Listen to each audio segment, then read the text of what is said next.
All right. Welcome back to the Ledger Report. Today we've got a spicy one, so make sure to tune in and stay until the end because I have a little bit of a surprise. But today, if you've been paying a little bit of attention in the tech world in general, you might have seen a really cool video come across your screen about the nuclear reactor from Enron. So we're going to talk about that today because there's a really important piece to that may have been going unspoken. So let's talk about it really quickly. Episode 2, the Enron Nuclear Reactor, the in-home nuclear reactor. And apparently this is the future. So let's break it down. For anyone who's not familiar, really quick background. Enron was a Texas-based energy company that was essentially later infamous because it was one of the largest scandals in history. The company was founded in 1985 and it grew into a huge player in the energy trading and financial services space with a value of over $60 billion at the peak, right? So big company, everyone was kind of paying attention. They were huge. Everyone thought this was amazing and was trying to figure out how are they doing this.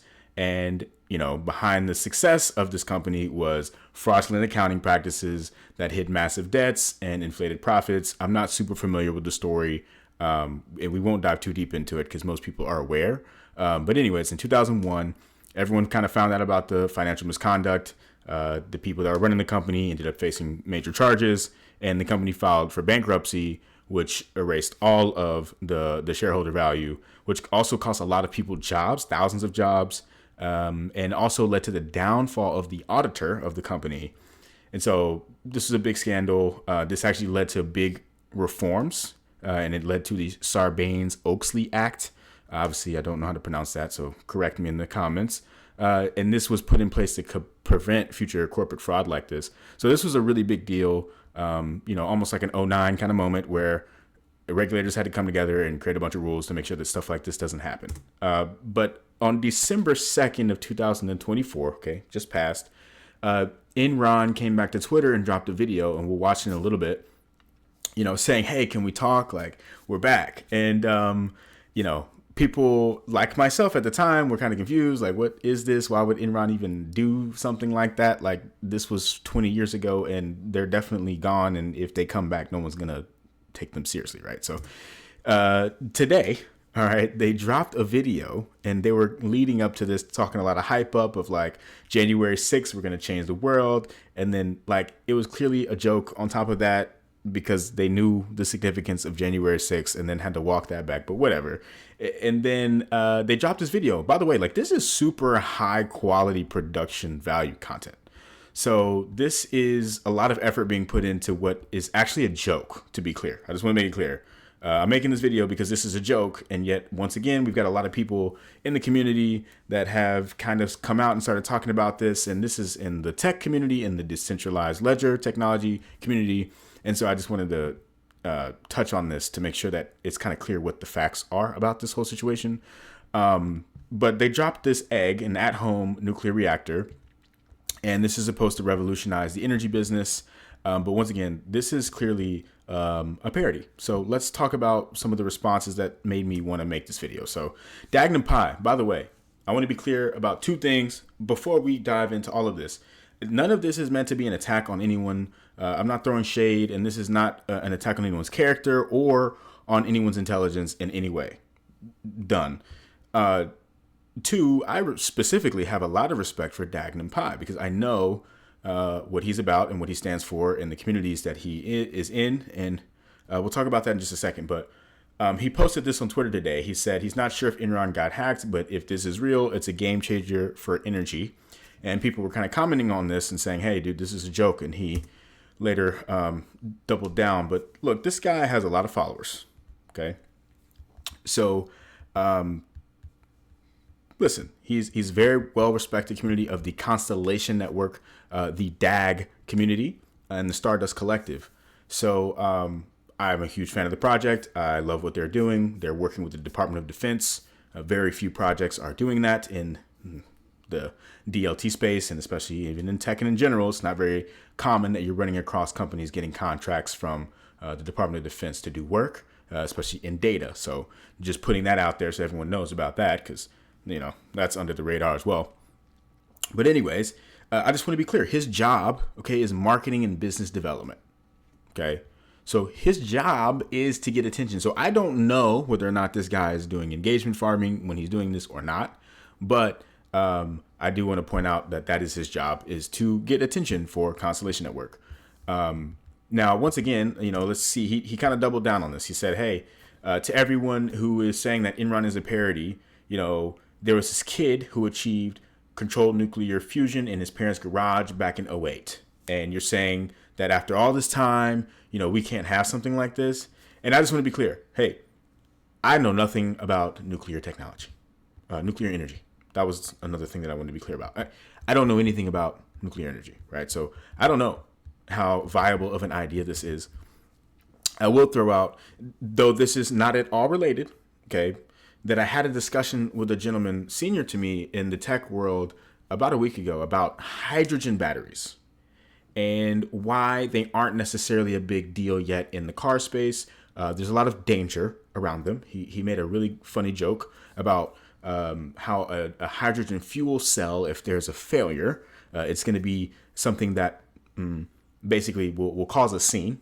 Okay, if you have a failure of a hydrogen battery, you're going to know about it, kind of a thing, and that's why it hasn't been as much of a thing. And now we're going to put a mini nuclear reactor in people's homes.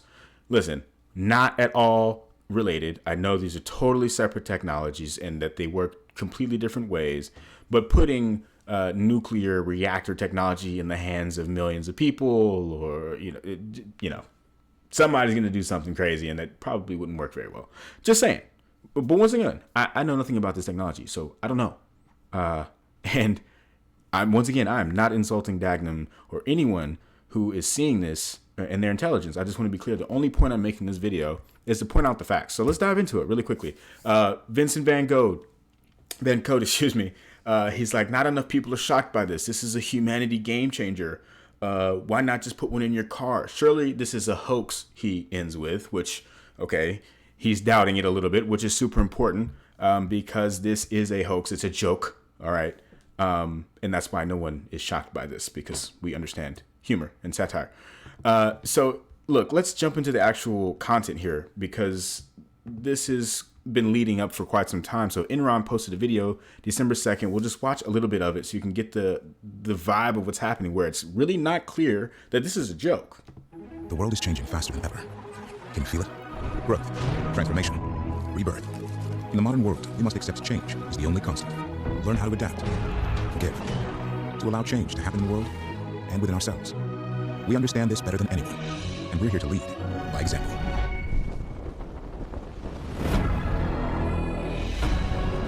I am Enron. I am Enron. I am Enron. We are Enron. Okay, so not very clear that this is a joke. Someone put a lot of money into creating, filming, and distributing this video. So if you're not kind of tapped in with what's going on here, it's not clear. And so that's why I'm making this video. Anyways, next, they pulled this stunt about a week later where the Enron CEO gets pied in the face. And in reality, this even got covered by Complex. Now, I don't know if they paid Complex or whatever. My background is in marketing and in publicity, right? So this is what I understand that people will do in order to get attention, in order to grow their brands, and then to eventually do something with it. I mean, there's definitely a lot of ways that they can still monetize what's happening here as a media brand. Essentially, what this is about is making fun of the Elizabeth Holmes types of characters, the Travis Kalanick, I don't know his name, kind of characters, and these, overly rambunctious CEOs that come out to have been committing fraud over time. Right, that's kind of the vibe that I'm getting from all of this. But watch. Connor! Everyone's back! Connor! Oh my god! Oh my fucking god! Okay, so, right, like, this is clearly a stunt, but you gotta just kind of read the room a little bit on this and understand that this is what they're doing. So, they're deeply saddened and shocked by this. They're doing a town hall. Like, none of this happened, right? Okay, let's be clear. Anyways, moving on. here is the Enron website. So just going to the sources here and figuring out what's going on. The first thing I did was I went to careers because that's going to be something that's really hard to fake. Like, are they hiring people? The answer is no, they're not. But they will take your information. Okay, so they will take your information so that they can continue to market to you. But there's no actual listings of any sort of opportunities here. So let's be clear. That's not what's happening. There's a fake sign-in form. I didn't even try to fill it out. I'm sure if you did, you'd probably find some issues. But anyways, the thing that was pointed out to me by someone else on Twitter, I should have given them credit. I'll go back and find them. Pointed out that, hey, on their terms of use, you can see that this is a parody. So we're going to quickly do that really quickly. Okay, so the information on this website is First Amendment protected parody. Represents performance art and is for entertainment purposes only. Okay, so this is a joke. All right, this is a joke. It's all a joke. It's a lot of work being put into it, right, to make it a joke. But it is a joke. Anyways, just kind of continuing on with, the sequence of events here. You've got Connor Gatos, who's the Enron CEO, allegedly. Look at his follower count, guys. Like, people aren't really, it's almost too well done, right? Like, if they were to lower the production quality, it would probably be a little bit more, like, funny and realistic. But I think people aren't really vibing with this because it's just overly done. And he's really not, he's not being funny enough. Like, maybe it's not meant to just be funny. I don't know. But anyways, so look, he's like, this isn't a parody. It's real. We're incorporated in the state of Delaware. I didn't fact check that. I mean, I'm sure we could go back and try to see. But once again, they're putting a lot of money into this. So I wouldn't be surprised if they have an entity. They're going to be rolling out these nuclear eggs, which they've worked really hard to engineer for us. So, guys, it's a joke. We've already seen it on the website, and you see that obviously the community notes came through, and actually they alone, pointed out the terms of use on their website. So, all right, moving on. Let's actually watch this video because once again, if you watch this, it looks pretty convincing. I'm going to stop in between it a little bit and let's talk about it. Revolutionize 3 critical industries: the power industry, the independence industry, and the freedom industry. I almost think I heard a chuckle, first off. And I would be laughing too, because what are you talking about? A power industry, independence, and free? What are you talking about? Okay. This product is going to revolutionize all 3. Are you getting it? Ladies and gentlemen, we have harnessed the power of the atom. I'm going to speed this up. Introducing the Enron Egg, the world's first micro-nuclear reactor for residential suburban use. This little device can power your entire home for up to 10 continuous years. It goes without saying, but when you put a nuclear reactor in your home, it's got to be safe for the whole family. I've been living with an egg for a few months now, and let me just tell you that my little ones, they freaking love it, especially when what we save on the energy bill, we can spend on Christmas presents. Like, that's clearly like a stock image. If he was a real CEO and he was going to use the product at his home, I think he would, have a picture of him with his actual family in there. So whatever. Kids hate camping as much as mine. Well, let's just say they're going to like it now. Because for the first time in history, you can bring the comfort Another stock photo of your living room out into the world. Playing the newest game from your favorite console under the stars is just a whole other experience. But here at Enron, we care about the intersection of technology and nature, which is why I'm proud to announce that Enron has teamed up with FEMA to provide nuclear eggs for rapid response teams all around the globe. All of this made possible by the Enron mining division, which has been sourcing the proprietary enronium ore, which I think you'll agree has unlocked a new atomic age. Because that's what it's all about, folks. Making the world a better place, one egg at a time. Thank you. Ladies and gentlemen, I'd like to introduce you to our Chief Technology Officer, the man responsible for the design and engineering of this egg, Mr. Daniel Wong. Like, they're really putting on a whole production here. Ever since I was a kid, I loved taking apart all my toys and computers to see how they worked. Now, let's do that with the Enron Egg. We have to start with the extreme heat resistance, made possible by its advanced enronium casing. Each unit provides a reliable output of 200 amps, delivering continuous power for up to 10 years before requiring refueling. Here's how it works. At the heart of the egg lies a uranium circuit. Okay, another thing. If this were real, they should have sold the crowd a little bit better, because that would be a pretty big deal, right? Like 10 years of power. Come on.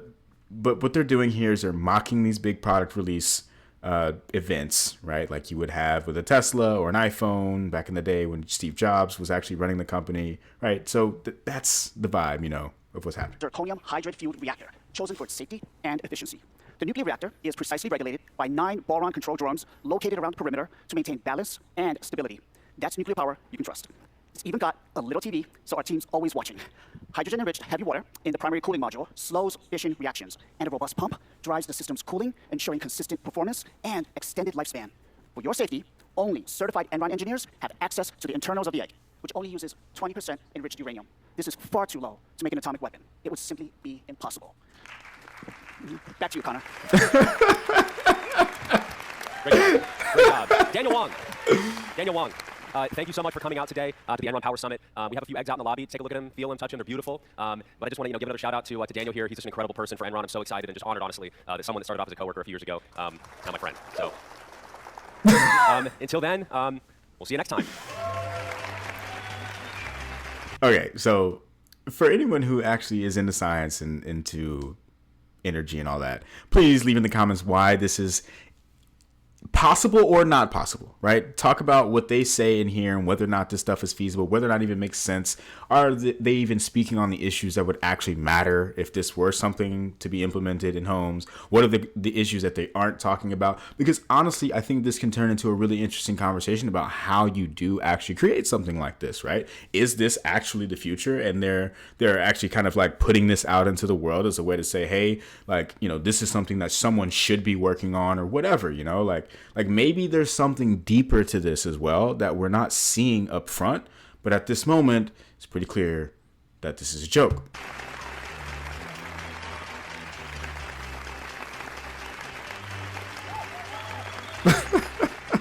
And I'm sure it's fun for them, right? Because, you know, they get to act like they are these rock stars or whatever. And that sounds fun.